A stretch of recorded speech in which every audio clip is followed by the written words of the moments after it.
Attention, certains éléments présents dans cet épisode pourraient heurter votre sensibilité. Ils ont comme unique vocation de servir l'intrigue et ne reflètent en aucun cas l'opinion de l'équipe. Nous vous souhaitons une bonne écoute. Peux-tu me lire cette ligne? Echad, Shtaim, Shalosh, Arba, Chamesh. Echad, Shtaim, Shach. Non, encore. Echad, Shtaim, Shach. Non, mais tu le fais exprès, t'es blond ou quoi? C'est pourtant simple. Echad, Shtaim, Shalosh, Arba, Chamesh. Echad, Shtaim, Shalosh, Arba, Chamesh.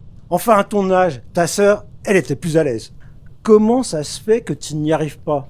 Papa, s'il te plaît, je suis fatigué. C'est pas une excuse. Tu devrais travailler plus au lieu de perdre ton temps. Dans 15 minutes, je t'emmène chez le docteur Nekem. Non, s'il te plaît, j'ai pas envie. Voyons, quel est le problème?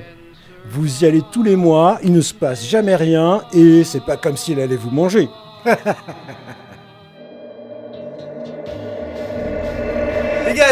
Dégage!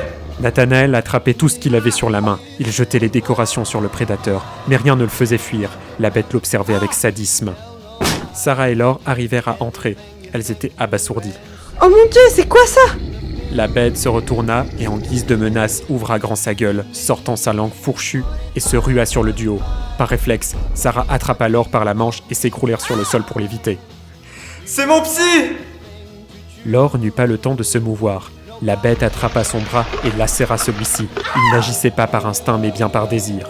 Sarah prit une bouteille de bourbon que le psychanalyste aimait exhiber et l'éclata sur la tête du monstre. Il lâcha instantanément son bras. T'approches pas, dégage! Laure rampa vers Sarah qui menaçait le monstre avec la bouteille. Tu vas bien? Pas trop, ça fait mal. Le monstre semblait souffrir du choc. Il grogna comme un animal et se releva. Il était immense. Sarah commençait à trembler. Son sang-froid ne tenait plus. Elle ne devait pas montrer de signes de faiblesse. Le monstre sentit son hésitation et d'un violent coup de ses mains fit envoler la bouteille cassée et brisa un meuble de la salle. Sarah était désarmée, Laure inapte à se battre. On observait un sourire s'esquisser sur le visage du monstre. Nathanaël se précipita vers la bête, mêlant rage et incompréhension, armé d'un morceau du meuble brisé. Il frappa une fois, puis recommença. Encore, le monstre se retourna, s'intéressant au courage suicidaire de sa proie. Il immobilisa Nathanaël et se mit à l'étrangler. Sa poigne était forte. Nathanaël devenait rouge, il ne respirait plus. Il sentait ses forces le quitter. Son champ de vision s'assombrit, il perdait connaissance. Était-ce la fin? Seulement maintenant? Il faut croire que oui. Le monstre lâcha subitement le cou de Nathanaël en hurlant, qui en profita pour reprendre son souffle. Il n'a pas l'air d'apprécier les coups à la nuque. Le monstre cria comme un animal blessé et tomba sur le sol. Nathanaël n'attendit pas pour reprendre son morceau de bois et frappa au même endroit maintenant qu'il lui tournait le dos. Il frappa, encore et encore, il ne voulait pas s'arrêter.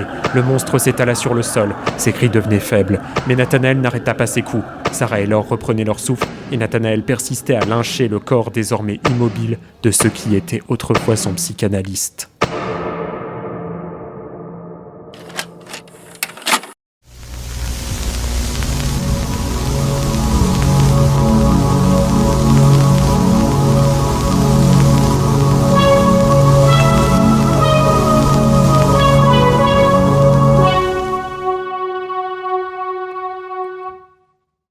Arrête!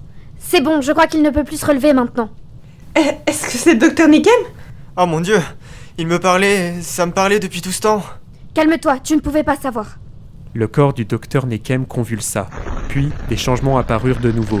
Ses dents et sa langue se rétractèrent, ses bras et jambes se raccourcirent, il perdit son pelage. Le voilà qui redevient normal, c'est vraiment lui. Il venait me voir, il t'a mis sous emprise. On a failli tous y passer à cause de lui. Ça ne peut pas s'expliquer, il était monstrueux. Nathanaël, tu vas bien? Nathanaël fit seulement un signe de tête. Les trois observèrent le corps du docteur Nekem. Regardez, sur sa nuque, il y a un autre tatouage. C'est de l'hébreu aussi. Ah bon? C'est marqué quoi? Emmet. Tu te souviens encore de ça? Oui, je me souviens. Ça veut dire la vérité. Regarde aussi, avant qu'il devienne dégueulasse, il m'avait montré son bras. Oui, le voilà, ce tatouage. C'est le même serpent que la statue de mon père. Vous pensez que les tatouages ont une signification? Je veux dire, tu lui as fait mal à cet endroit-là. Est-ce que ce serpent veut dire quelque chose d'autre? Sûrement. Sarah regarda par la fenêtre, attirée par un certain son. Un escadron de police arrivait devant le bâtiment. Merde, il faut partir. Non. On a saigné dans la pièce, on pourrait nous retrouver. Et si on s'enfuit, c'est que l'on a quelque chose à se reprocher. Il faut qu'on invente une histoire. C'est la secrétaire qui a dû les appeler. Elle peut nous servir aussi de témoin. Et après, j'ai le droit de rentrer chez moi? C'est trop dangereux, Nat. Il était au courant de tout. Il s'était fait passer pour un client chez elle. Et il savait qu'on décryptait le carnet de mon père. On a passé un point de non-retour. Si ton psy a essayé de te tuer ce soir, qui nous dit qu'ils vont s'arrêter là? La police entra dans la salle. Sarah Belloc courut persuader le supérieur hiérarchique d'une histoire consensuelle. Nathanaël et Laure furent mis de côté. En victime, on les interrogea. Puis on les laissa souffler. La pièce fut photographiée de fond en comble. La secrétaire s'emportait par des grands gestes et montrait son incompréhension. Mais Nathanaël ne s'arrêtait pas de se poser une question en boucle. Comment c'est possible? De quoi? Qu'un psychanalyste puisse doubler de taille et se transformer en bête sauvage. On a été drogués, c'est pas possible. Quand on est rentrés, ta pote et moi, on a vu la même chose que toi. Et regarde mon bras, ça a l'air dur à accepter, mais oui, ce qu'on a vu est bel et bien réel. Oui, mais enfin, comment tu l'expliques, logiquement? J'en sais rien, moi. J'ai manqué de me faire écorcher. Je crois que j'ai mieux à faire que des recherches. C'était quoi son tatouage sur la nuque? Emmett, pourquoi? Ça a peut-être une signification particulière? Emmett... Ah mais oui, je sais de quoi ça parle. Vas-y, raconte. Mon père m'avait raconté, quand j'étais petit, l'histoire d'un rabbin qui créa un monstre pour protéger la ville. Il sculpta une statue et écrivit dessus Emmett, ce qui lui donnait la vie. C'était le premier golem. Et pourquoi tu ne m'as rien dit? De quoi? La détective, la visite chez tes parents, la secte. Pourquoi tu m'as tout caché? On se connaît depuis qu'on est enfant. J'ai toujours été là pour toi, j'ai toujours voulu t'aider. Pourquoi tu ne m'as rien dit? J'aurais pu... Non. Comment? Non, t'aurais rien fait. Dès que je voulais m'ouvrir à toi, tu ne pensais qu'au travail, à un appartement propre, reprendre mon quotidien, et ensuite tu te disais que parler de tes potins à toi était plus intéressant. Sois honnête. Tu m'aurais pris pour un fou comme il y a 2 heures. Je suis désolée, Nathanaël. Je te promets que je voulais juste... Laure aperçut Sarah s'approcher d'eux. Elle se tut rapidement. Bon, on va y aller. On sera pas considérés comme des suspects. Ah bon? Ça a l'air plutôt facile. Beaucoup trop. On va rapidement partir, mais j'ai pas confiance en ces gens-là. Demain, je vais appeler mon contact. Il faut que je te parle de ce que j'ai lu dans le carnet de ton père aussi. Je crois que j'ai eu ma dose. Je vais juste me poser. Le trio partit dormir dans un hôtel à Louterbach. À tour de rôle, chacun surveillait la chambre, mais au fond, personne n'était en mesure de pouvoir s'endormir. Nous sommes le lendemain. Alors que Sarah s'empressait de vérifier que rien ne lui avait été volé par le docteur Nekem, Nathanaël se posa sur un des sièges et sentit dans sa poche un flacon. Il s'agissait des cachets du psychanalyste. Le flacon était lourd de sens. Nathanaël l'observait attentivement. Il paraissait tout au plus banal, mais des questions traversaient son esprit à toute allure. Que lui voulait-il? Pourquoi lui? Qu'a-t-il fait pour être la proie d'un monstre littéral? Qu'est-ce que c'est? Les médicaments que mon psy me donnait. Jette ça à la poubelle. Je ne les ai jamais sentis, moi, ces gélules. Nathanaël ne semblait pas écouter. On croirait presque qu'il était hypnotisé par le flacon. C'est quand même marrant, tu trouves pas? Une organisation entière terrorise en secret la ville, mais on préfère donner des médicaments aux terrorisés, comme si c'était de leur faute. De quoi? Tout un système est rongé de l'intérieur par des cinglés, et c'est moi qui suis traité comme un fou. On a bien fait de se débarrasser de lui. Ça en fait un de moins. Ça n'a jamais été ta faute, ni avant ni après. Mais désormais, nous sommes des fous aux yeux de tout le monde. Secte ou pas secte, monstre ou pas monstre, on ne peut pas se féliciter d'avoir tué. Oui, mais tu trouves pas qu'il méritait? On s'est défendu. Je crois qu'on ne pouvait pas avoir d'alternative. Tu ne penses pas qu'on aurait dû le faire plus tôt? Regarde ton bras, des gens comme ça, qui mènent leur vie tranquillement, alors qu'ils sont dangereux comme pas possible. Je ne sais pas. Tu fais quoi? Je lis le journal. Qu'est-ce qu'ils disent? Les meurtres se multiplient. Le maire dit que c'est la faute des immigrés. Rien de plus joyeux. Ça va être la fête à la place de la Réunion. Il y a des photos des préparatifs si tu veux. La fête? J'avais complètement oublié. Nathanaël se lève d'un bond et fouille dans les meubles pour ressortir un flyer. Ils seront là, ils ont dit qu'ils recevront un prix. Un prix de quoi? Je ne sais plus. Attends, tu veux dire que la personne contre qui tu as hurlé il y a un mois serait aussi... Je crois, oui. Ça veut dire qu'ils sont vraiment partout. Je croyais qu'ils se contentaient de discuter. Non, la vieille d'hier parlait des services rendus à la ville. Mais c'était plutôt obscur. Sarah, il faut que... Attends, on voit ça après. Qu'est-ce que tu fais? J'appelle un ami, ça me semblait louche cette histoire de police. Après, je te montrerai ce que j'ai vu dans le carnet de ton père. Oui, allô? Oui, est-ce que vous pouvez me diriger vers l'agent Lebrun, s'il vous... Oui? Qu'est-ce qu'il y a? Pardon? C'est-à-dire? Oh putain!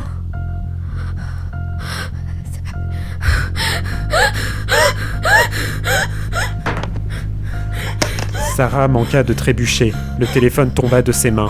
Qu'est-ce qu'il y a? Il est mort! Il a été tué aussi! Qui ça? C'est pas le moment. Je l'ai vu il y a à peine quelques jours. Il semblait si bien comme les autres. Quoi comme les autres? Écorché, il a été tué comme dans les journaux. Mais merde, on est vraiment seuls. Ça dérange personne que des gens meurent? Je crois qu'on va laisser Sarah souffler un peu, tu ne penses pas? Laure n'avait aucune idée de quoi faire. On ne lui avait jamais appris à savoir écouter. Mais par habitude, elle croyait juste de devoir encore cacher les problèmes sous le tapis.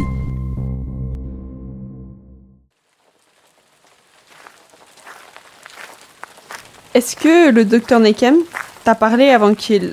Enfin, Oui, pourquoi? je pensais à quelque chose.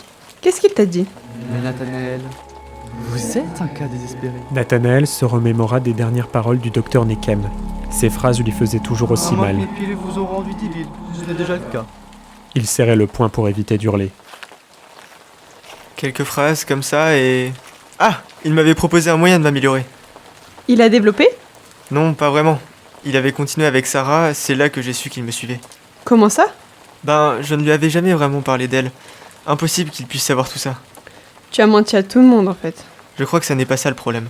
Tu comprends bien que je n'avais pas envie de perdre mon dernier recours. Et ça va pour ton bras? Le bandage que ta pote m'a fait tient bien, mais c'est vrai que ça tire un peu. Je t'arrête tout de suite. Ce n'est pas ma pote. Dès qu'on aura trouvé ma sœur, on arrêtera tout. Oui, bien sûr, tu as raison. Ça ne t'inquiète pas un peu son état tout à l'heure? Un peu, oui. On a souvent parlé de moi et de ma famille, mais on n'a jamais vraiment parlé d'elle. Donc en fait, il y a quelqu'un qui se tue à la tâche et tu ne t'intéresses pas à elle. Et toi, t'es venu dénigrer son travail? Bon, c'était peut-être pas malin de ma part, oui, mais bon, tu t'es mis à mentir à tout ton entourage, au final, plus personne... Les choses vont changer maintenant. Je ne sais pas trop comment te l'expliquer, mais on était tous perdus. J'avais l'impression de tomber dans le vide, je ne dormais plus, et je ne croyais plus personne. Mais maintenant, on y voit plus clair. On va arrêter de se reprocher tout et n'importe quoi, il va falloir qu'on reste unis.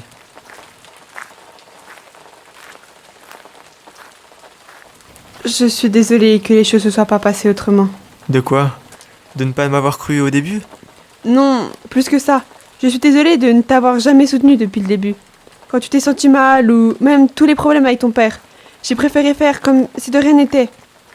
Eurydice me manque tellement, je sais qu'elle te manque autant. Et j'ai préféré rien dire, mais regarde dans quelle situation nous sommes. T'as raison, il va falloir qu'on se supporte. Nathanaël se mit à sourire alors. Et c'était bien la première fois depuis longtemps que c'était avec sincérité. Merci, je crois que t'as raison. Si tu pouvais dire quelque chose à Eurydice, là, maintenant, qu'est-ce que tu lui dirais? Je pense que... Je lui proposerais qu'on aille au resto. Mais un restaurant? Je ne m'attendais pas à ça. Elle et moi, on n'a jamais passé de moments de détente. On habitait ensemble, mais on ne s'est jamais réellement parlé. On était comme des colocs. Et ça, je le regrette vraiment. Je vois, bon, je te laisse. Mais tu vas où? Prendre une douche et retourner au boulot. Tu crois que j'ai le droit de parler de ce qui vient de se passer?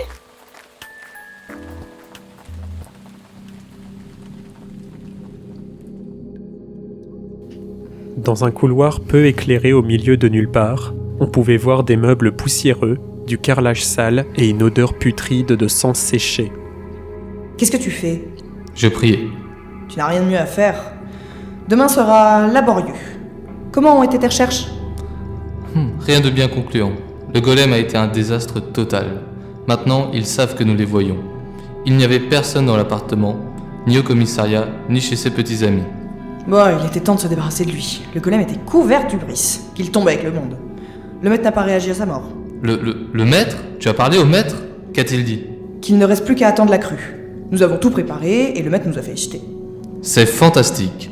Tu entends ça? On te réserve le plus beau des spectacles. Tais-toi! Tu souilles le temple. Il a dit qu'il faudrait néanmoins redoubler de prudence. Une présence malveillante pourrait se rapprocher de nous. Crois-tu qu'il parle de l'enfant?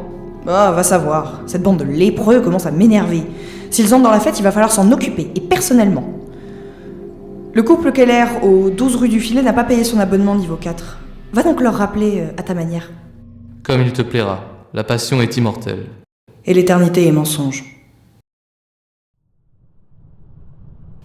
Bureau de Sarah, la veille de la fête. Je te dérange pas? Non, c'est bon, je rattrapais mon retard sur d'autres affaires. Où est Laure? Ah, elle a dit qu'elle voulait souffler. Ou reprendre le boulot. C'est pas très sérieux après ce qu'il s'est passé hier. Mais bon, est-ce qu'elle vient avec nous au moins? Où? Ben, à la fête. C'est évident, non? La fête risque d'être... Oui, mais... On n'a pas le temps. Il faut se dépêcher. Maintenant, c'est eux ou nous. Mais... Et ton ami? C'est bon, je te dis. On peut y aller. On va... Sarah! Quoi? Est-ce que ça va? Ben oui, pourquoi tu... Non. Est-ce que tu vas bien? Pourquoi tout d'un coup tu me poses cette question? Ça fait 2 mois que je t'ai emmené dans cette histoire. On a passé des jours à marcher, chercher et tout recommencer, mais on n'a jamais vraiment parlé d'autre chose que de cette disparition. Je voulais plus de résultats de ta part, et l'attention tournait autour de moi. J'ai constamment des idées noires et j'ai encore une fois toute l'attention qui tournait autour de moi. Tu m'as renvoyé chez moi, et je l'ai pas trop apprécié, surtout que tu ne t'es pas excusé. Mais là, l'histoire tourne encore et toujours autour de moi. Je ne sais pas combien de temps tu dors la nuit, je ne sais rien de ta vie privée, et là on apprend qu'un ami à toi venait de mourir assassiné, et je dois m'en foutre, on doit passer à autre chose. Alors, je te le demande sérieusement, est-ce que ça va? Non. Quoi? Non, ça va pas. Qu'est-ce qui ne va pas? C'est compliqué à dire. J'ai commencé le métier il y a à peine 1 an. Je croyais que j'allais régler facilement les problèmes, combler les trous. Mais à la place, j'ai l'impression que mes journées sont toutes les mêmes. Je suis payée à suivre souvent des innocents, des gens qui sont simplement dans le viseur des autres. J'osais pas le dire, mais ça me dégoûte. Les gens n'ont pas le droit d'avoir des secrets quand on me paye. Mais bon, j'ai besoin d'un salaire. Et puis il y a eu ton affaire. À toi, et c'est complètement différent.